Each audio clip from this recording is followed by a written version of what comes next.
Hello there and good evening everyone, and welcome to the third of these inspired conversations. The idea here is to be around long enough to join in. There's a link, I've put a link into the chat, so all you need to do to come live on air with me is to click on that link, and then I will admit you to the meeting. So, what you can see behind me is a photograph of one of the lakes at Rother Valley Country Park, which is about 5 minutes walk from here, from where I live. And so it seems like the best natural setting to have this this meeting in.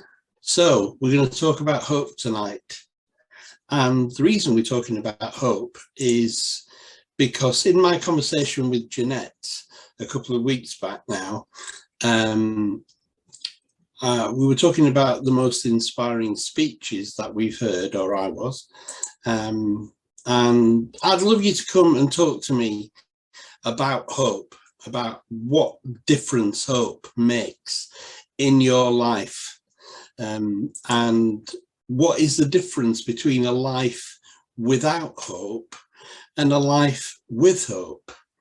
And that'd be a really interesting conversation to have.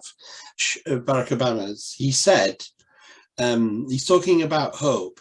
Hope is what led a band of colonists to rise up against an empire, what led the greatest of generations to free a continent and heal a nation. When the people in the colonies decided that back in 1776, they decided that they couldn't see the point of paying taxes to the king, even though his army were there to back him up and say, come on, you've got to pay your taxes, to a country miles across the sea that the king had never been to see them in the colony. He'd never paid any interest whatsoever to them, and wanted their taxes to make his palaces even more palatial, and to have banquets and goodness knows what else at their expense.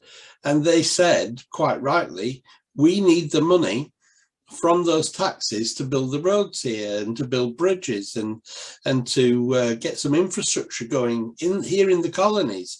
The taxes that we should all pay should be to the betterment of the people paying them, not to the benefit of the king thousands of miles away who's never showed his face here. And there were a brave crowd of people, including George Washington. I think there's 63, somebody's going to correct me, I'm sure, signatures to the Declaration of Independence, and saying, you know, do what you want to us, but this isn't going on anymore. We're not paying our taxes to the king. We're paying taxes, but they are for the colonies. They're for us to build a new nation here on the continent of America. So Barack Obama in his speech said, hope is what led a band of colonists to rise up against an empire, what led the greatest of generations to free a continent and heal a nation. And in doing that, in literally putting their heads on the chopping block, because if the American War of Independence, if it had been in favor of the Brits, all the people who signed that Declaration of Independence, they would have been for the gallows. That there was just no way that anything good was going to happen to them. But nevertheless, because they had hope, they signed the document and they said, it can't go on like this. We have to change things. And hope is something, it brings us all to a point of realizing that the world that we live in doesn't have to be the world that we continue to live in. So if there's something that we don't like about our own life or about the lives of the planet, of the world, of humanity, there is something that you can do. You can say, we don't want to live this way anymore, and we can choose to do something differently. And then Barack Obama, in his speech, said back in January 2008, hope is what led young women and young men to sit at lunch counters and brave fire hoses and march through Selma and Montgomery for freedom's cause. He's referring to the 1960s and Martin Luther King, Malcolm X, and back then, where people who had descended from Africans, which of course Barack Obama's dad was an African, that had been dragged from their homes in slave ships and taken to America, that somehow, even in the 1960s, they were still second-class citizens. It's as if they were still slaves, a second class of humanity. And a lot of people back then, didn't really matter what colour their skin, was saying you can't treat someone different because they have an African heritage. And so Barack Obama says hope is what led young women and young men to sit at lunch counters and brave fire hoses and march through Selma and Montgomery for freedom's cause. And the fact that he actually succeeded in becoming the president of the United States, even with his African heritage, proves that when people disagree with there being a certain way of doing things in the world, that it is possible to change it. So he then went on to say hope, this is in the speech from January 2008, hope is the bedrock of this nation of America, United States of America. It's only a relatively young country. It's nearly 250 years old. We're about 4 years from America's 250th anniversary of its founding. And hope is the bedrock of this nation. The belief that our destiny will not be written for us, but by us, by all those men and women who are not content to settle for the world as it is, who have the courage to remake the world as it should be. This is a very powerful speech, and he was basically saying, I know this sounds ridiculous to have an American president with an African heritage, but let's do it anyway. Why? Because we want to remake the nation the way that we want it to be. Now, obviously, politics is a very divisive subject, and we are living in a duality. So for every person listening to my voice who agrees with me, there'll probably be someone somewhere else who disagrees. However, what I would say about hope is that nothing is written in stone, and that it is possible for the unlikely, even the impossible, to happen. In fact, the word impossible says, the actual words, if you write it down differently, it's I'm possible. Everything that we hope of, everything that we work towards, everything that we put our names on, sign our names on the dotted line for, there is a possibility that we can change things from the way they are to the way that we would like them to be. And not just the way we want them to be, because Barack Obama didn't say that. He said to have the courage to remake the world as it should be. Not the way we think it should be, but the way it really should be. This should be a place of peace, should be a place of love. It should be a place, humanity, the earth, should be a place of paradise, of beauty, of trust, of friendship, and so on. And there are many things like that, that despite you may disagree with Barack Obama and his politics, those are the things that we would all wish for our children and our grandchildren. So there are many other quotes that that I've managed to find as I've been trawling the internet, and there's one here from Emily Dickinson, a beautiful poet. Every time I read something by Emily Dickinson, I'm just amazed at how she's able to sum up what I take thousands of words to say in a very small amount of words. She said, "Hope is a thing with feathers that perches in the soul and sings the tune without the words and never stops at all." You know, it reminds me of the Pilgrim's Progress hymn, the John Bunyan hymn. There's no discouragement shall make him once relent his first avowed intent to be a pilgrim. Hope is something that just motivates you to make the effort to do things that you wouldn't otherwise do. I've got a quote here by Robert Fulgham, and his book is called "All I Really Need to Know I Learned in Kindergarten."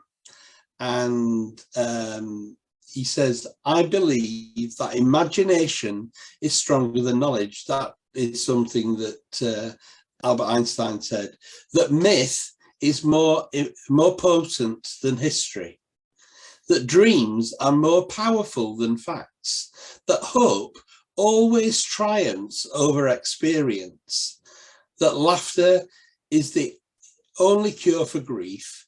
And I believe that love is stronger than death. So that the hope quote there is, hope always triumphs over experience. So whatever's happened in the past, you can't rely on it to happen that way forever and a day. It is possible. Jeanette is waiting. Hi there, Jeanette. Hi, how are you doing? This is from Barbara Kingsolver in her book Animal Dreams. She said the very least you can do in your life is figure out what you hope for. And the most you can do is live inside that hope, not admire it from a distance, but live right in it, under its roof. The very least you can do in your life is figure out what you hope for. What do you hope for, Jeanette? Oh my gosh, the list is long. I don't know. I continue to have trouble with technology. We did our conversation 2 weeks ago. You were moving about in a car, going from one place to another. And here you are. I think you must be at home, or you're certainly inside a building, and now we can't get the... Yeah, I have terrible internet. No. I have terrible internet. Oh, I know why. I've not turned I've got my headphones on, but I haven't got the speaker turned on. Try again, Jeanette. Good evening. Oh, can you hear me now? Good. I'm Okay. technically inept, but I'm inspired to the uttermost. Okay. So Good. catch me up. What have you been saying to me, Jeanette? Not a whole lot. I just got in, actually. I just got the notice and jumped in. And I actually love that last quote by George Eliot. It's so true. It's a beautiful quote. The mill on the floss. We can never give up longing and wishing while we are thoroughly alive. There are certain things we feel to be beautiful and good, and we must hunger after them. It's speaking about hope. Sometimes when I think about the word hope, I think, yeah, well, I hope so. Like it's, no, well, maybe it will, or maybe it won't. But he's talking, actually, I don't know if George Eliot is a pseudonym for I seem to remember that back in the day, when ladies wrote, they had a nom de plume, and I think that George Eliot is a nom de plume for a lady, but I stand to be corrected on that. I'll look it up. So I said he, but it could be she. I think you're right. Yeah. So yeah, it's not about, oh well, I hope so. It's hope in the context of being hungry for that. It's not, well, I hope there'll be a Declaration of Independence. No, we're going to draft it. We're going to write our names at the bottom of it. We're going to have independence. You know, it's not a matter of, oh, wouldn't it be lovely? It's actually a hungry thing. We have to have this. And it's something you put your heart and soul into. Hope isn't just we'll see how it goes. It means something much more than that. So I'm looking at these different quotes that I've picked up. So I've got one here from Alexander Pope. Oh, I think I've read that one already. I don't know. Did you hear it? An essay of mine. People always hope for the best, even in the face of adversity. I think maybe it is in adversity that hope comes to the fore, that faith comes to the rescue when things get really bad. All we've got then is hope. And at that time of hope, it becomes a hungry hope. Because it's just got to change. And when we have that hope which makes us feel something has got to change, then there is a chance that it will. If none of us get hungry for the things that we hope for, then we won't actually see them in our lifetime, the things that we hope for. We've got to get hungry. So I suppose. And then Alexander Pope, an essay of man, again, hope springs eternal in the human breast. Man never is, but always to be blessed. The soul uneasy and confined from home rests and expatiates in the life to come. So we all know hope springs eternal. We've heard that before, but I wanted to know where it came from. And then I had this problem. Expatiate. What's that? You know, what's one of those? And I looked it up. It says to speak or write about something in great detail or for a long time. Hope springs eternal in the human breast. Man never is, but always to be blessed. The soul, uneasy and confined from home, rests and expatiates in a life to come. These are some really beautiful thoughts from people who've come, been and gone. They're no longer with us, but they speak to us down the centuries. It's almost like a whisper. You know, this is what hope is about. This is what it's for. And that was Pope, Alexander Pope, Pope on hope. Hope springs eternal in the human breast. Man never is, but always to be blessed. The soul uneasy and confined from home rests and expatiates in a life to come. And you learn new words as well when you look these quotes up. I thought it said expatriate, which would mean to leave your own country and go somewhere else. Yeah, I can get that hope takes you from one country to another, but that isn't what expatriate means. It's to speak or write about something in great detail or for a long time. And I've got one more quote, and then I'm going to go to an article that I wrote 6 years ago. Rachel Carson in Silent Spring says, those who contemplate the beauty of the earth find reserves of strength that will endure as long as life lasts. There is something infinitely healing in the repeated refrain of nature, the assurance that dawn comes after the night and spring after winter.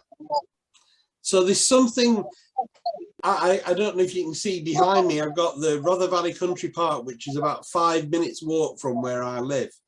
And nature itself tells us that if it's dark, it's not going to be long before it's light. If it's barren, it's not long before it's going to be teeming with life. The whole world speaks to you and I about the when we hope for something, that it isn't just a wish, like wishing on a star or something like that. It's not.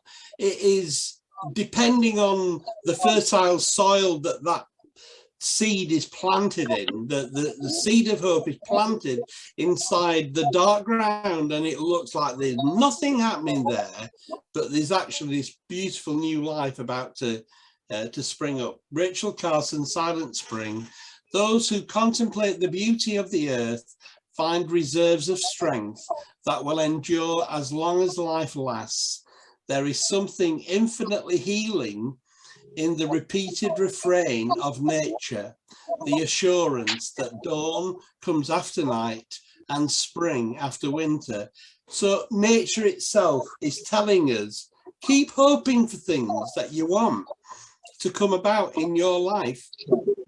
And then you come to that scripture, it's Hebrews 11 verse 1, where it says, faith is the assurance of things hoped for, the evidence of things not seen. So even though you can't see that little seed that was planted in the earth, there's nothing happening all the way through the winter, and then I've been seeing them aplenty, daffodils everywhere. The beauty of spring is already with us. So any thoughts on hope, Jeanette? Oh gosh, yeah, this is powerful. I just pondered this a lot as a trauma nurse. Because as a trauma nurse, a lot of times that's all they had was hope. Now, for years, I called it denial. You know, like they denied the severity of what they were facing.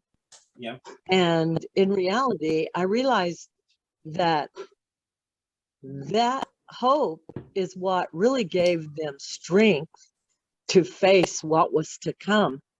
Wow. Rather than actually, we as humans, rather than actually seeing the reality, to me at the time, you know, it was the hope that actually led people out of their darkness. That's amazing. You know, the hope for a better day. And I used to think, you know, that they had prayers unanswered and their hope was sort of forlorn. Yeah. But as I have reevaluated things, I realized that it must be a universal protective mechanism, hope. It's universal. It's almost like, you know, a gift from God, right? Yeah. Here, because as no matter how dark it is, I'm going to give you the ability to hope for a better future. Wow, that's powerful to me. The nature of what we live in, it's called duality. It's probably not going to show it well on the camera. That's one side of the coin, and that's the Queen upside down. Sorry about that, Your Majesty. There. So that's the heads, and that's the tails, and we live in the duality. And for every up, there is a down. For every inside, there is an outside. For every right, there's a wrong. Everything has the other side of it. So as a trauma nurse, you're there seeing what has happened, maybe in a car accident or something, and you're seeing the effect on the human body of metal and impact and all kinds of horrendous things that have happened. But you're just looking at one side of it. You need to look at the other side of it as well, because with every sadness, there is a joy. I mean, it's like, I know this is going to be controversial, but Ukraine, it's awful what's happening there, but it isn't at the same time. What's happened in Ukraine has brought 2.5 million people across the border into neighboring countries where great love and care and blankets for warmth and food to sustain and homes to live in. That's all come out of this conflict. You know, there's a verse in the scripture and it says, where sin abounds, grace doth much more abound. So wherever you see that darkness keep showing up, and it will, because it is a duality. You can't have one without the other. Love and marriage, like a horse and carriage. You can't have one without the other. You've got to have the other side of the coin. So when there's great sadness and desperation going off in Ukraine, there's great love being shown exactly the same time, and because of the same thing. And so I'm not saying let's welcome war and bombing, but whatever the darkness has to show, the light's always got something much better to give at the same time. We in Bible school, we used to do, I think I mentioned this last time, Jeanette, but I'm going to mention it in this context as well. In Bible school, we used to do sketches, and there was one sketch in which the Prime Minister at the time was Margaret Thatcher. So we had one of the girl students saying, I'm the Prime Minister and I can do this and I can do that, you know, I can pick up a telephone and this will happen, and I can tell the army to go and bomb a country and it'll bomb a country, and I've even got a button here, and if I press this button I can destroy the whole world. That's how powerful I am. And the Prime Minister in this sketch is in conversation with God, and God's, whatever the Prime Minister says, God says, yeah, I can do that, I can do that, I can do that, I can do. I don't need a telephone to do it, and I don't need a button to put it all back together again after you've destroyed it. And it's like, wow, you know, that's how powerful God is. And we used to sing a chorus, my God is so big, so strong and so mighty, there's nothing my God cannot do. The mountains are his, the valleys are his, and it goes on and on. But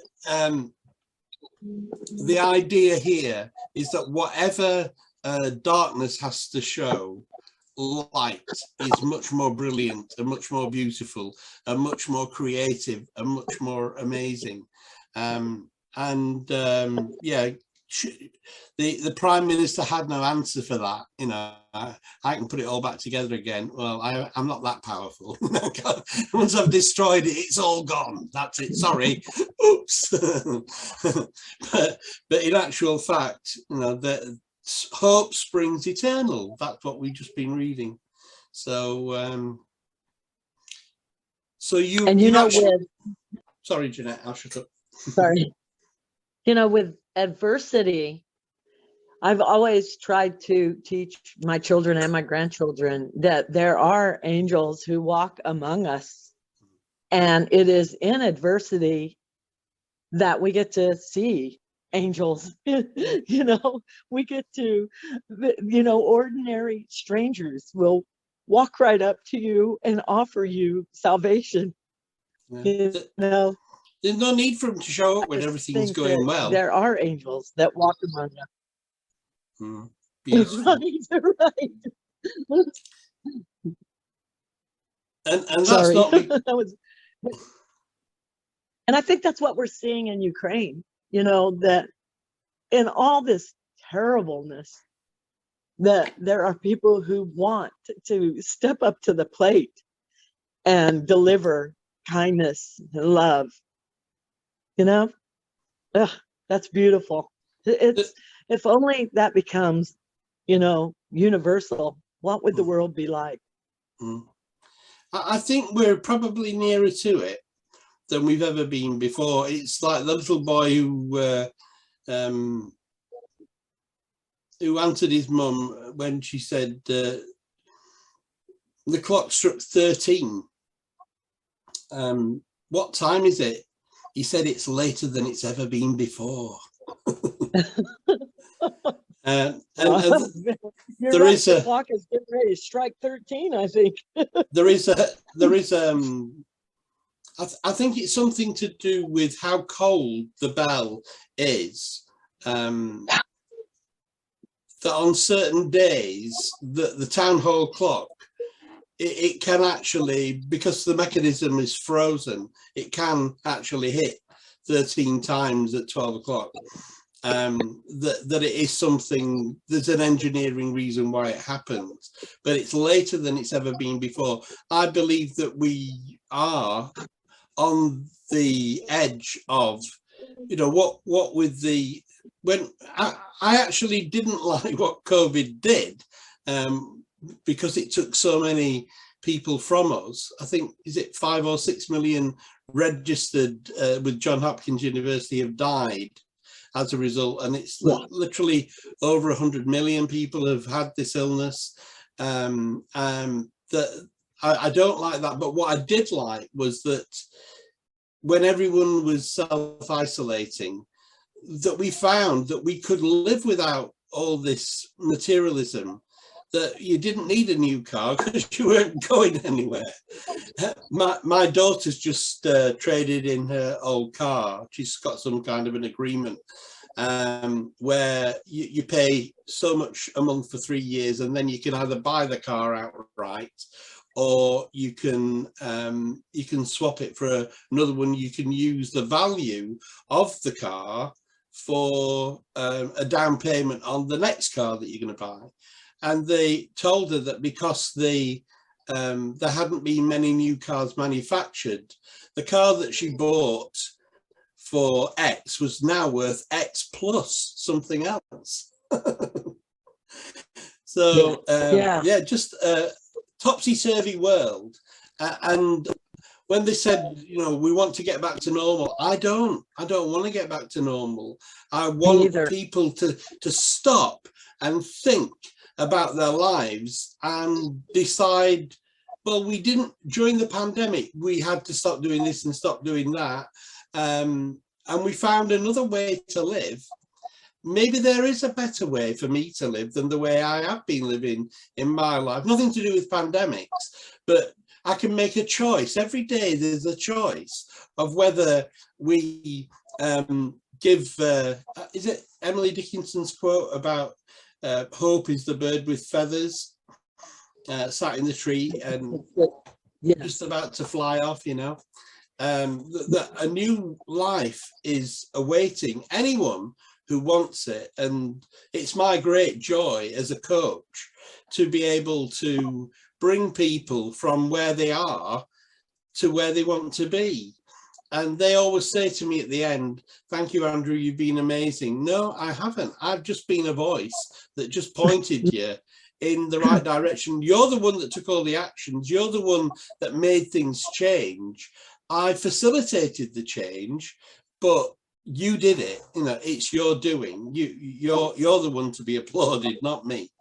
I get paid money. I don't need to be paid compliments as well. Of course you do. So you're a benefit. The compliments are as important as the money. I say we. I've been writing based on the wisdom of the stuff that I've read. So it is a we thing. Different articles over a long period of time. This is one that I wrote 6 years ago. It's called The Light and the Dark. There are many forces at work within the human world, many agendas and firmly held beliefs as to the best way for human society to emerge and evolve. There are those whose actions inspire light and those who bring darkness upon their fellow human beings. I believe the majority desire a peaceful world for their children and grandchildren to grow up in. They believe that tolerance of others' ideas and choosing love over fear is the best way forward for us all, and that compromise and diplomacy trump the weapons of war. Sadly, there are others who are willing to use their bodies as weapons to bring sadness and destruction to innocent lives in the vain hope that their philosophies will ensue. And yet, each time such atrocities happen, we see a beautiful outpouring of love. The rocky road we're on leads to the best in us and not the worst. It is extremely sad for those whose lives are torn apart by the actions of a small number of misguided souls. So what should be our response to such events? We must hold fast to the principles of a revolution brought about by love, not one motivated by or responding to fear. As we hold love in our hearts, even for the misguided, we will experience a world defined by light and not darkness. Darkness has never understood the ability of light to completely remove it. And hate hasn't ever overcome love's powerful nature. I am a proponent and activist for love and light. You may think I'm naive, but I hope for the sake of the world's children, you'll agree with that naivety. And I wrote that 6 years ago, and it just, I'm just looking back at what I've written. It's all on my website, apsmithonline.com. And I'm just looking back 6 years. You know how Facebook showed you memories from so many years ago? This was written a week from now, 6 years ago. And it seemed so apt when we're looking at the news from Ukraine. It's so timely. It's like you wrote it. So, so timely. The light shines in the darkness, and the darkness has not overcome it. I like J.B. Phillips. He said, Jesus says, I have come to give you life on a different plane altogether. Oh, the light, this is J.B. Phillips. The light still shines in the darkness, and the darkness has never put it out. It's so powerful. So I think that there is a place for love and for light in this life. And okay, wherever we live in the duality, well, wherever there's heads and tails, and it doesn't matter how finely you slice that coin, there's still going to be two sides to it. There will be darkness. Darkness is unavoidable, but but darkness has never put out the light. Never. So I'm looking for things that are eternal. Everything has its time in nature. It comes and it goes. But what's the eternal things? And last week I was looking at love. I was looking at the great chapter of love in 1 Corinthians 13. So I don't know if you've seen that. If not, you can see it on the catch up. And at the end of that great chapter, it says, these three remain: faith, hope, and love. And the greatest of these is love. So I thought this week we'd have a look at hope. So I suppose there is still one left. Andrew, I have to leave. Okay. Well, it's time for me to go anyway. I have to leave. I have to enjoy this, but I've got another meeting on another line. All right. Okay. I'm so nice glad to I see you, Jeanette. I needed to hear this. Yeah. See you next week, maybe. We'll see how we go. Bye for now. Bye. So that was Jeanette, and that was a beautiful contribution that she brought to us about being a trauma nurse, and at the time thinking these people with hope that this person was going to recover was not necessarily the right way to look at the world, because she could see as a nurse how really bad things were for the individual concerned, who their family was hoping that they would return from the accident that they'd had. And Jeanette saw it as, it's not really the logical thing to do here, but she said, I got proved wrong so many times that people through hopes and prayers and love brought these people back. And so this has been my broadcast on hope. We've still got faith to cover, but I said probably next week we could have a look at the inaugural poem from Joe Biden, the inauguration of Joe Biden, just look at a few verses in that, and then we'll have a look at the subject of faith maybe in a couple of weeks' time. So really sorry that I didn't have my speaker. I don't know if you can see it. No, it's probably not allowing you to. There, I didn't have it switched on. I've got my headphones plugged in, but I didn't have it switched on, so I couldn't hear Jeanette. How really strange is that? So I'm going to go back now to I'm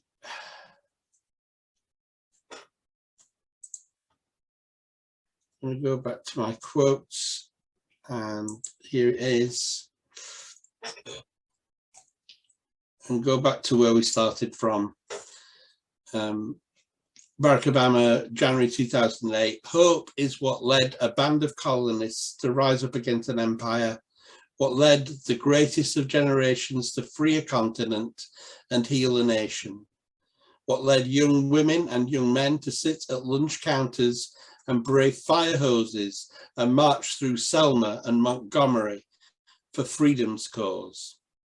Hope is the bedrock of this nation, the American nation, the belief that our destiny will not be written for us, but by us, by all the men and women who are not content to settle for the world as it is, who have the courage to remake the world as it should be. That's what hope does. It gives us the fuel to be able to get out there day by day and have the courage to remake the world as it should be. And over the centuries, you can see there's been much done in the darkness. You're talking about the duality again, two sides of the coin. There's been much done in the darkness, but I would hope that you can see that we keep, my dad used to say, Andrew, we take two, this is humanity, we take 2 steps forward and 1 back. So we are making progress, and the hope side of the coin is worth pursuing to remake the world as it should be. I'm going to end this broadcast with a prayer for the people of Ukraine, as I did last couple of weeks now. And Father God, I do pray that you would help those in those negotiations to come to a settlement where the bombing can stop, the misery can end, and people's lives can start to be put back together again. Thank you for the love that has been so apparent throughout humanity at this difficult time for the people of Ukraine. Thank you especially for the people of Poland, how they've rose to the event and made over 1 million people welcome in their country. They are an example to us all. And I end my prayer with a repeat: bring peace to Ukraine. Amen.